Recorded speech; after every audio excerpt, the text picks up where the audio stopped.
Hi everyone, இந்த வீடியோவில் obtain Gauss law from Coulomb's law இந்த 5 மார்க் பார்க்க போகிறோம் ஃபிசிக்ஸ் 5 மார்க் சீரீஸில். போன வீடியோவில் ஈக்குவட்டோரியல் பார்த்துருந்தோம்.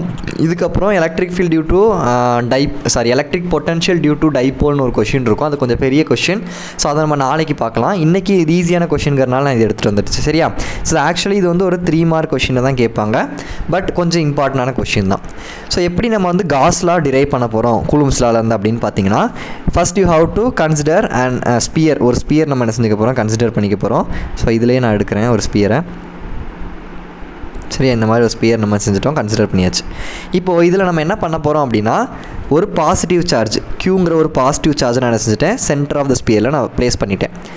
நெக்ஸ்ட் பாருங்கள், இந்த ஸ்பியர் இருக்குல்ல, இந்த சென்டர்லேருந்து இங்கே வரைக்கும் இருக்க ரேடியஸ் வந்து ஆர்னு வச்சுக்கிறேன். சரியா? அப்போ இந்த டிஸ்டன்ஸை நான் என்ன செஞ்சுக்கிறேன், ஆர்னு வச்சுக்கிறேன்.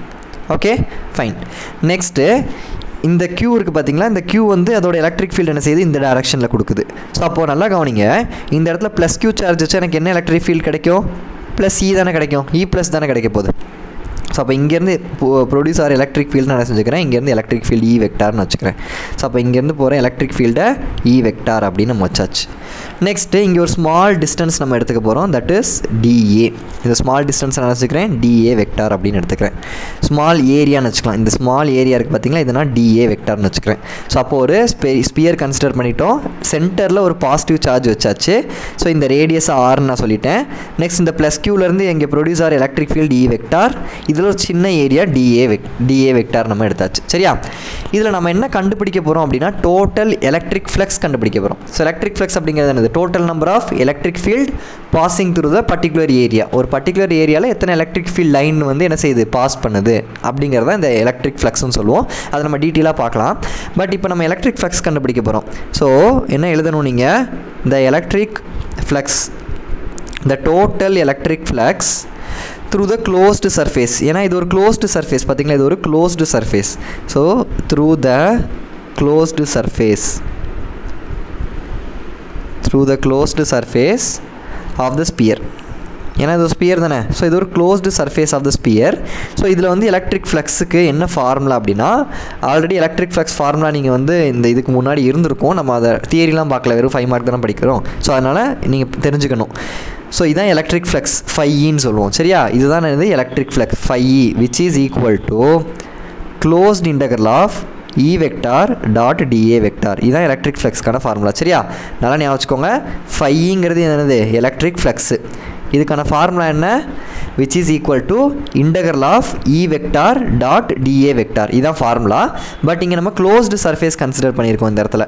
ஸோ க்ளோஸ்டு சர்ஃபேஸுங்கிறனால என்ன செஞ்சுருக்கேன், இங்கே க்ளோஸ்ட் இன்டகரல் யூஸ் பண்ணியிருக்கேன். இந்த இடத்துல க்ளோஸ்ட் இன்டகரல் யூஸ் பண்ணியிருக்கேன்ல, ஒரு ரவுண்டு போட்டிருக்கேன்ல. ஸோ அதான் இதுதான் க்ளோஸ்ட் இன்டகரல், ஏன்னா இது க்ளோஸ்டு சர்ஃபேஸ் அப்படிங்கிறனால. சரியா? இப்போ நான் இதை என்ன பண்ணலாம் அப்படின்னா, which is equal to closed integral of E dA cos தீட்டான்னு எழுதலாம். ஏன், பிகாஸ் நல்லா பாருங்கள், இங்கே டாட் தான் வச்சுருக்கேன். ஸோ டாட் ப்ராடக்ட் இருந்தால் காஸ் தீட்டா. இது நீங்கள் படிச்சிருப்பீங்க, 11th படிச்சிருப்பீங்கல்ல, A vector dot B vector அப்படின்னா AB காஸ் தீட்டான்னு எழுதலாம். அதே A வெக்டார் கிராஸ் B வெக்டார்ன்னு இருந்துச்சுன்னா AB சைன் தீட்டான்னு எழுதலாம். கரெக்டாக? Dot product cross product.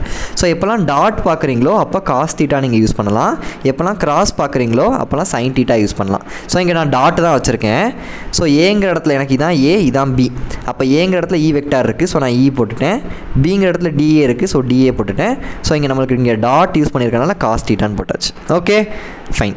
இப்போ நான் என்ன பண்ண போகிறேன் அப்படின்னா, the direction of the free element is along, அதாவது இந்த DA வந்து எப்படி இருக்குது, DA vector is along the E vector. கரெக்டாக? நல்லா பாருங்கள், இந்த DA வெக்டார் நம்ம இங்கே ஏரியா எடுத்துருக்கோம் பார்த்தீங்களா, இது வந்து எப்படி இருக்குது, அலாங் த E வெக்டார். அந்த எலக்ட்ரிக் ஃபீல்டுக்கு அலாங் த டைரக்ஷனில் இருக்குது. அலாங்னா எப்படி சொல்கிறது, அதோட இருக்குது டைரக்ஷன்.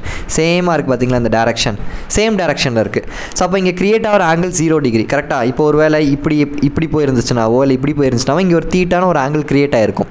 பட் இந்த DAவும் இந்த எலக்ட்ரிக் ஃபீல்டும் சேமாக இருக்கிறனால இங்கே கிரியேட் ஆகிருக்க ஆங்கிள் 0 டிகிரி. இங்கே எதுவுமே ஆங்கிள் கிரியேட் ஆகலை. கரெக்டாக? ஸோ அப்போது தீட்டா வந்து நம்மளுக்கு இந்த இடத்துல என்னவாக இருக்க போகுது, 0 டிகிரி. பிகாஸ் இந்த DAவும் இந்த ஈயும் சேம் டைரக்ஷனில் இருக்குது. ஒருவேளை சம் டைரக்ஷன் இப்படி போயிருந்துச்சுன்னா இங்கே தீட்டா கிரியேட் ஆகிருக்கும், சம் ஆங்கிள் கிரியேட் ஆகிருக்கும். பட் இது சேம் அலாங் த டைரக்ஷனில் இருக்கனால இங்கே 0 டிகிரி, எந்த டிகிரியுமே நம்மளுக்கு இங்கே இல்லை. So theta is equal to 0. இப்போ நான் என்ன பண்ண போகிறேன், இந்த இதை எடுத்துக்கிறேன், phi is equal to இந்த கண்டுபிடிச்சிருக்கோமா close integral of EDA cos theta இது எடுத்துக்கிறேன்.